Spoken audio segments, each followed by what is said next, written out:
하나님께서 우리 인생 가운데 우리가 구하지 않은데 하늘의 표적을 보여주실 때가 있습니다.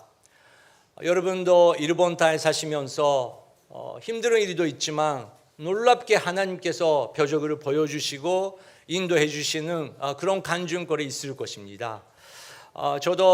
저희들도 많은 간증이 있는데 한 가지 소개하려고 하면 저희들은 미국에 신학교 다니고 있을 때입니다. 주님께서 어떤 난민들을 보여주시고 그 난민에게 섬기라 그렇게 길을 열어주셨습니다. 이제 신학교 졸업하고 계속 일단 그 다운타운에 머무르면서 그 난민들을 섬기라고 길을 계속 열어주고 계셨습니다.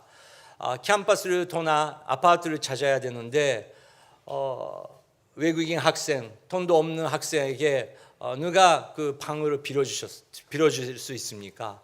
정말 그 방을 얻기 위해서 힘들게 지냈습니다.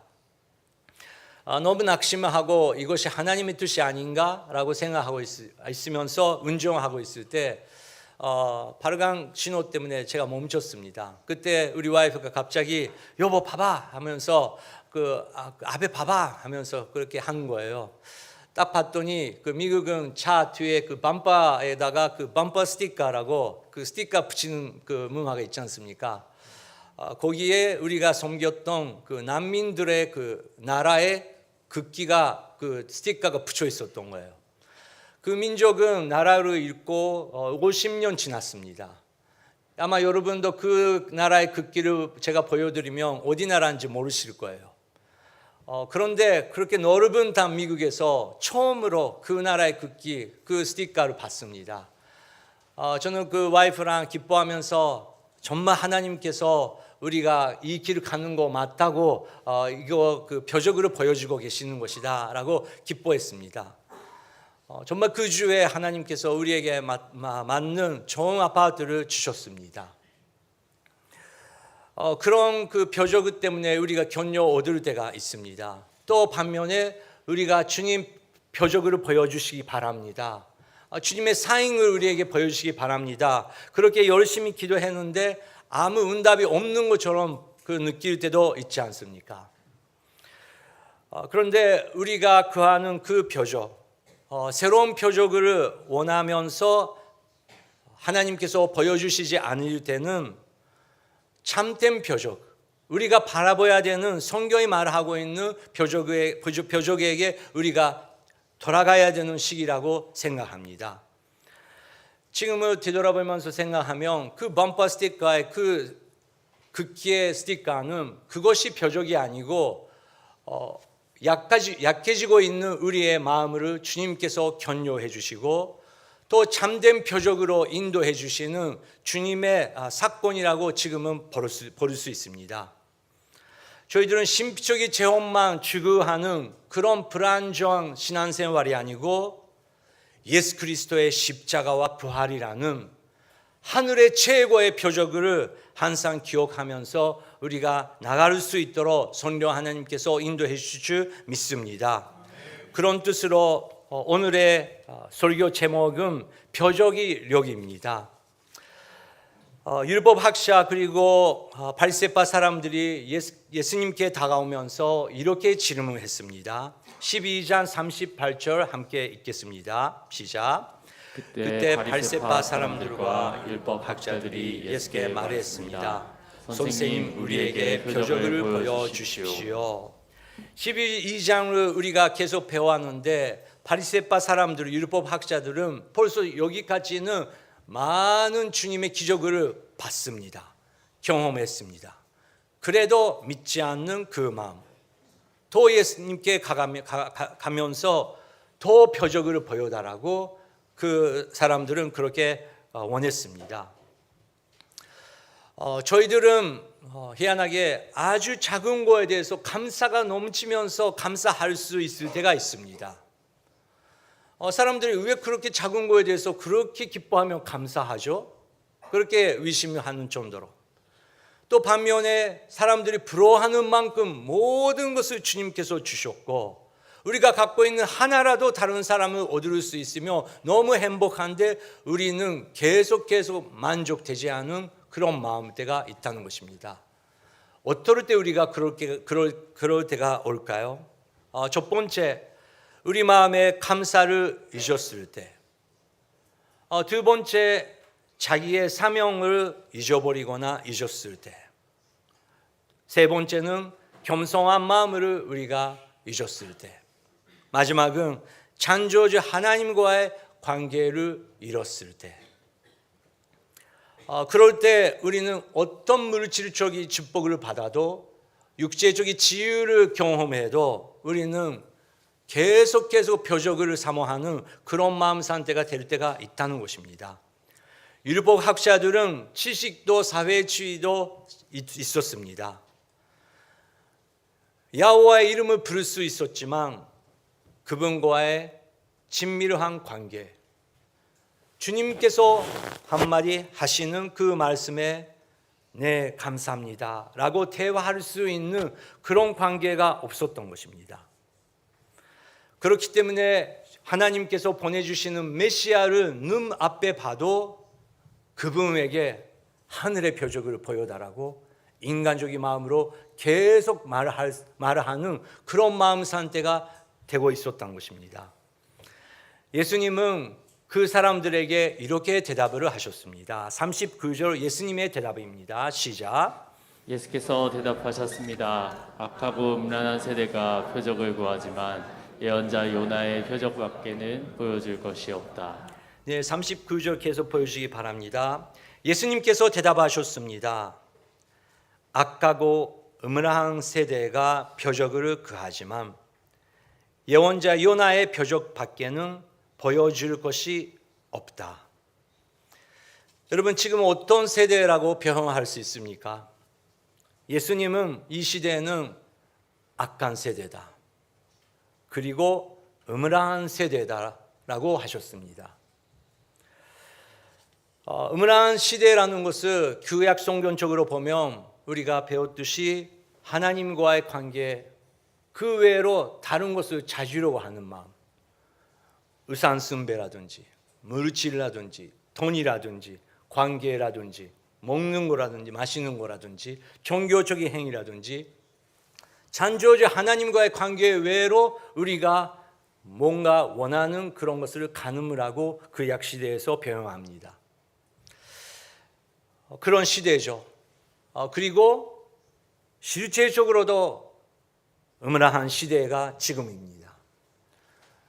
전에 어떤 선교단체 리더랑 이야기하고 있을 때 그 리더가 저에게 이렇게 가르쳐 주셨습니다.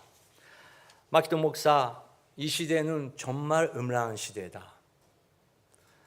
우리가 젊었을 때는 남자들이 음란한 생각하고 음란한 유혹이 받는다고 생각하고 있었지만 지금은 남성, 여성 상관없다. 너무너무 음란한 시대다. 그리고 우리가 어렸을 때는 이제 남자들이 사춘기 돌아가면서 여자들을 보면 약간 흥분하는 것처럼 느끼면서 이렇게 해도 되나?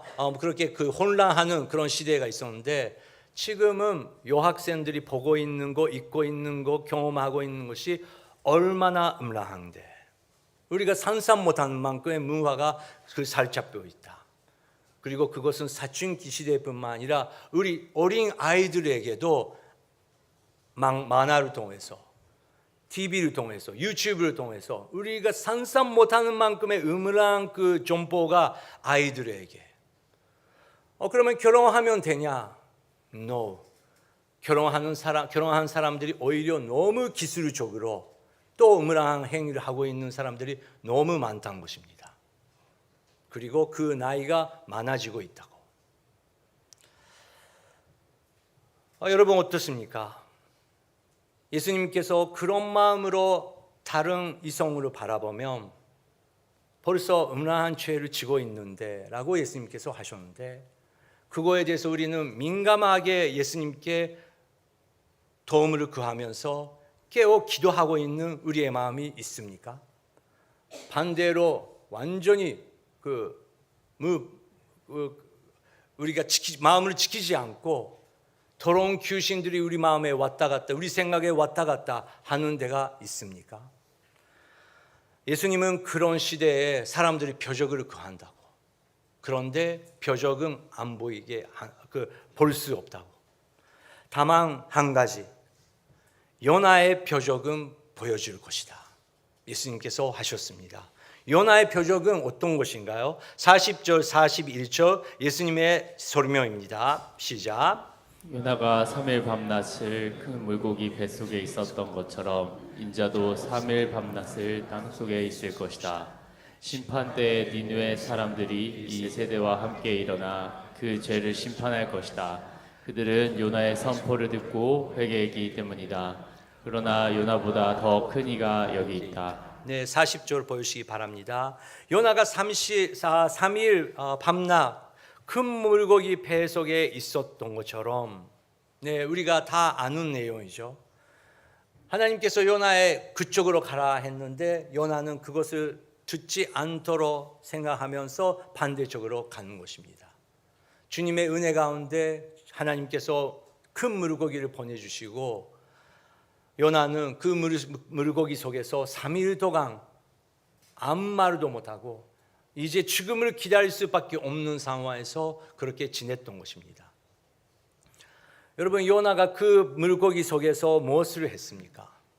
어둡고 춥고 소망 없고 답답하고 냄새가 가득 차고 있고 사망밖에 상상할 수 없는 그 속에서 요나는 뭐를 했습니까? 요나서를 보면 요나는 회개를 했다고 써 있습니다.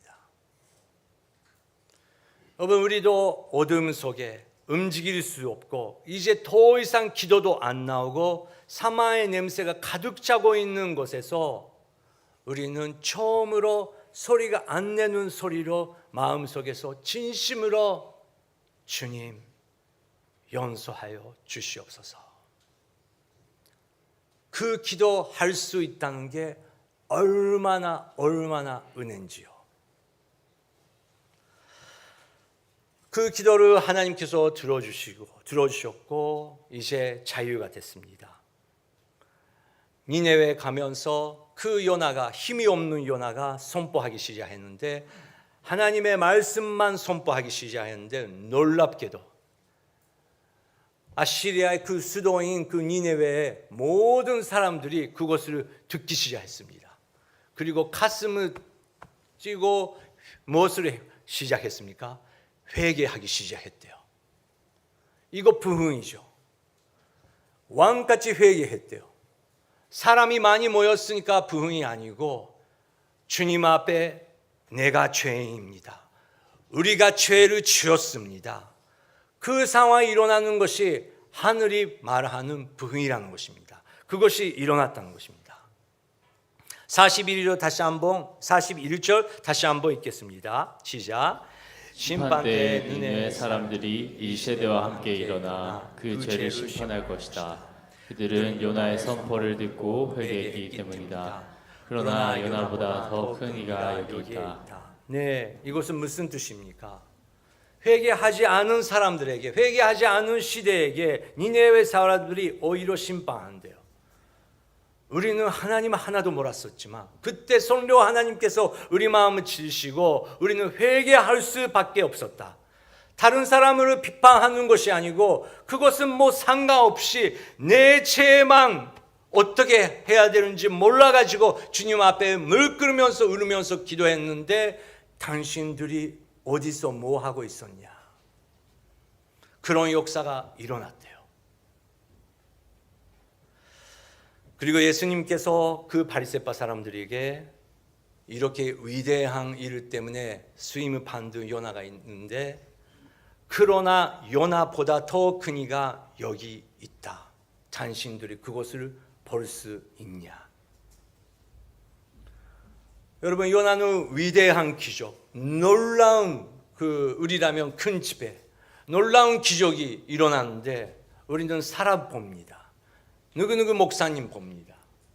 근데 우리 마음은 그런 사람들보다 요나보다 위대한 이가 내 앞에 계신다는 것을 우리는 보고 계십니까? 예수님은 요나보다 큰 이가 여기 있다. 그리고 42절 또 하나의 예로 예수님께서 설명하십니다. 42절 심판 때에 남쪽 여왕이 이 세대와 함께 일어나 그 죄를 심판할 것이다. 그 여왕은 솔로몬의 지혜를 들으려고 땅 끝에서 왔기 때문이다.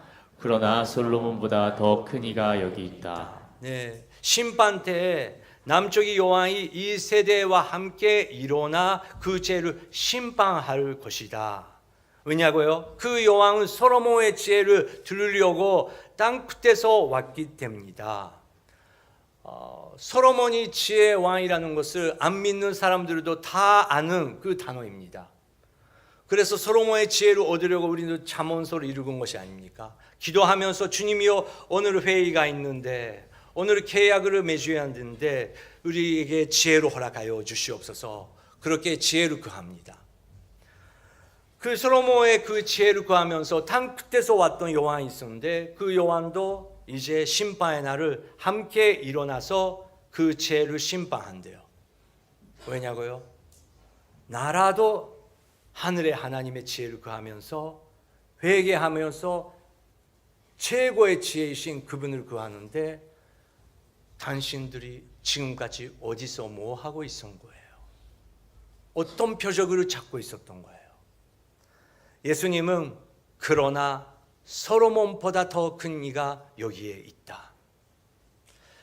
여러분 잠깐 눈을 감아주시기 바랍니다. 여러분 외 집안, 여러분 외 다이닝룸, 여러분 외 여러분께서 매일 일하시는 그 일터, 여러분께서 열심히 일하고 계십니다. 열심히 요리하고 계십니다. 열심히 가족들이랑 시간 보내고 계십니다. 근데 여러분 거기에 그분이 계시는 것을 보이십니까? 우리가 갖고 있는 모두 기도 제목, 우리가 눈물을 흘리면서 기도할 때, 우리가 너무 아플 때 누워있을 때, 기도가 안 나올 때 그분께서 뒤에서 여러분을 격려해 주시고 여러분과 함께 계시는 것을 여러분 보일 수 있으십니까? 예수님은 요나보다 큰 이가 여기에 있다. 솔로몬보다 더 큰 이가 여기에 있다고 선포하셨습니다. 그렇기 때문에 참 표적은 사건 아닙니다. 우리는 심스러운 경험만 구할 때가 있다는 것입니다. 하지만 하나님께서 보여주는 표적은 사건 아니고 그분 자신을 볼 수 있다는 게 우리에게 주시는 하늘의 표적이라는 것입니다. 주님께서 그 역사를 하시는데 그래도 그분을 볼 수 없는 마음, 그거에 대해서 예수님께서 이런 예화를 하셨습니다. 43절부터 45절 예수님의 예화입니다. 읽겠습니다. 한 더러운 귀신이 어떤 사람에게서 나와 쉴 곳을 찾으려고 물 없는 곳을 돌아다니다가 끝내 찾지 못했다. 그래서 그 더러운 귀신은 내가 전에 나왔던 집으로 다시 돌아가야겠다라고 말했다. 그런데 가보니 그 집은 아직 비어있는 채로 깨끗이 지어져 있고 말끔히 정돈돼 있었다. 그러자 더러운 귀신은 나가서 자기보다 더 사악한 다른 귀신들을 7이나 데리고 와 그곳에 들어가 살았다. 그렇게 되면 그 사람의 마지막은 처음보다 훨씬 더 나빠질 것이다. 이 악한 세대에도 이렇게 될 것이다. 네, 이것은 무슨 뜻입니까? 예수님의 이름으로 예수님의 능력으로 더러운 귀신들을 쫓아내는 역사가 우리 마음에 일어났다. 우리 생활에 일어났다. 구원의 역사가 일어났다. 그래서 귀신 나가는데요. 43절 다시 한번 보여주시기 바랍니다.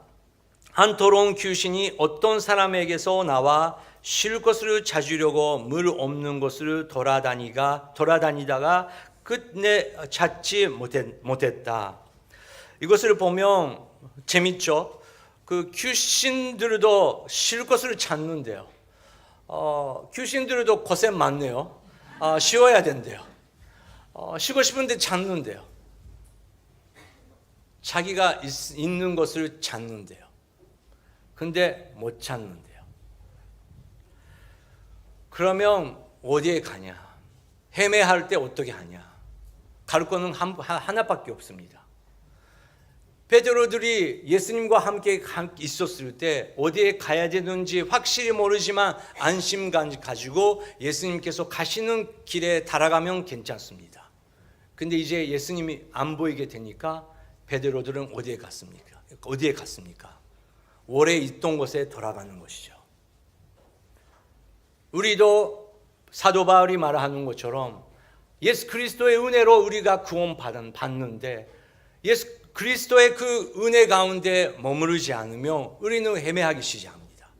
그리고 오래 있던 곳에 구약 성경 시대, 구약 시대에 돌아갑니다. 더 열심히 해야지. 더 내가 열심히 해야지. 더 내가 아피를 해야지. 열심히 이렇게 하면서 내가 잘하고 있다는 것을 보여줘야지. 예수님 그 사도 바울은 그런 행동을 얼마나 바보 같은 일인데 그렇게 가라티아 교회에게 편지를 보냈습니다. 하나님이 없는 것은 항상 똑같은 것이죠. 오래 있던 곳으로 돌아간다. 귀신들이 오래 있던 곳에 돌아갔는데 놀랍게도 너무 청소가 잘 되고 있었대요. 너무 피카피카였대요. 근데 한 가지 놀랐던 것은 주인이 없었대요. 그래서 더 힘이 있는 귀신들을 데려오면서 7개 귀신, 완벽한 힘이 갖고 있는 귀신들이 데려오면서 처음보다 더 악한 상태가 돼버렸다. 이 악한 세대에도 이렇게 될 것이다. 여러분 이거 예수님은 누구에게 말씀하셨습니까? 이방인들입니까? 예수님을 안 믿는 사람들입니까? 한번 깨끗해졌던 그 마음을 갖고 있는 사람들 우리 위해서입니다. 여러분 우리가 솔직히 말해야 됩니다. 누구나 불안한 마음이 있죠. 서두른 마음이 있죠. 그리고 칭찬받고 싶은 마음이 있죠. 너무너무 고독을 느낄 때가 있죠. 우리 마음속에 그럴 때가 있다는 것입니다. 그게 좋은 사인이죠. 표적이죠.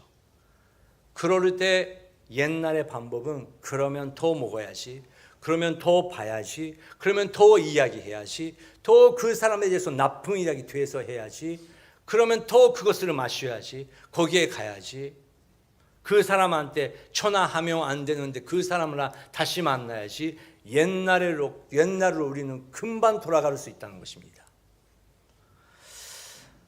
여러분 어떻게 생각합니까? 동교 오늘리 교회 목사 후쿠자마 키도가 예수 그리스도의 십자가보다 더 다른 표적을 하면서 동교 오늘리가 부흥하기 위해서 더 놀라운 표적, 더 심스러운 것을 경험해야지. 그렇게 후쿠자마 키도가 가면 우리 교회는 어떻게 됩니까? 그리고 후쿠자마 키도의 마음은 한번 깨끗해졌는데 그 마음 속에 내가 있거나 다른 사람이 있거나 이름이 있거나 교회의 이름이 있거나 그렇게 복잡한 것만 있으면 그 교회가 어떻게 됩니까?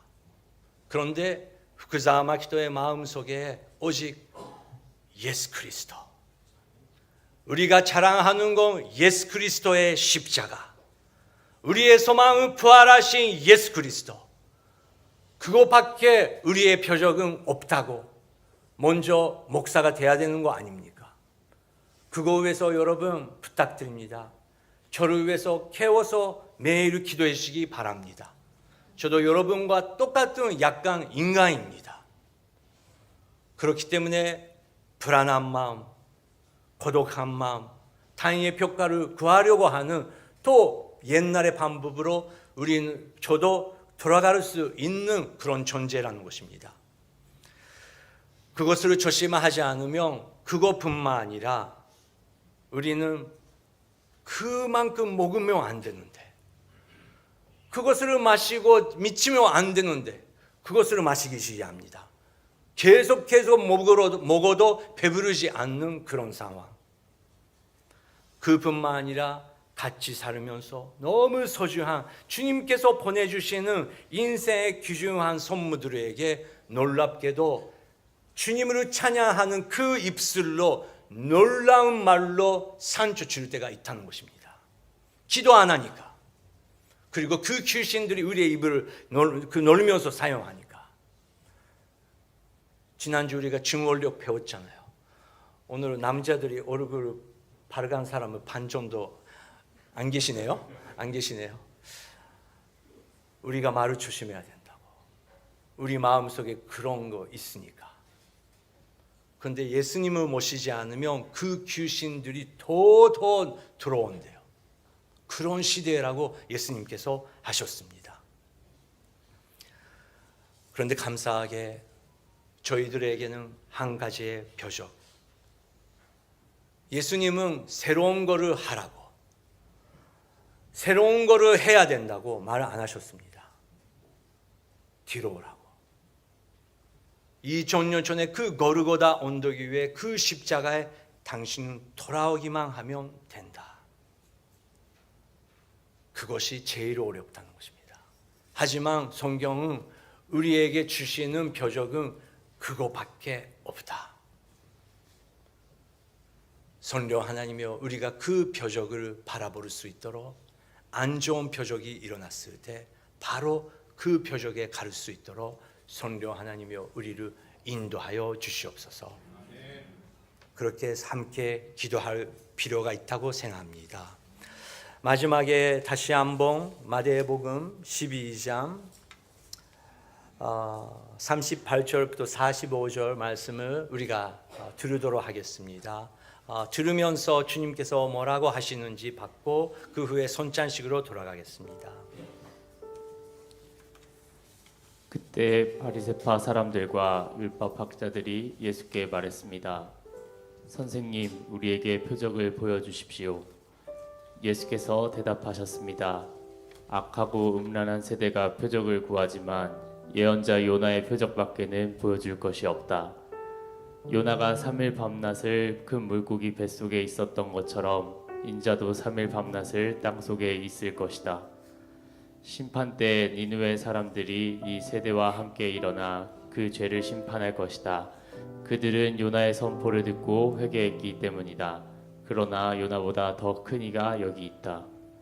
심판 때에 남쪽 여왕이 이 세대와 함께 일어나 그 죄를 심판할 것이다.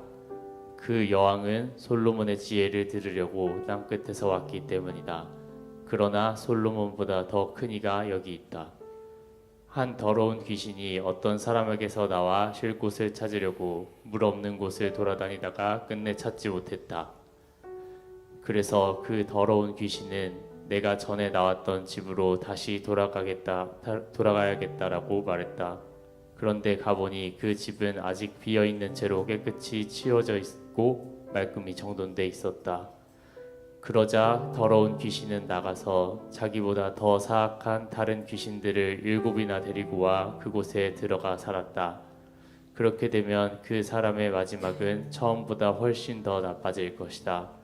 이 악한 세대에도 이렇게 될 것이다.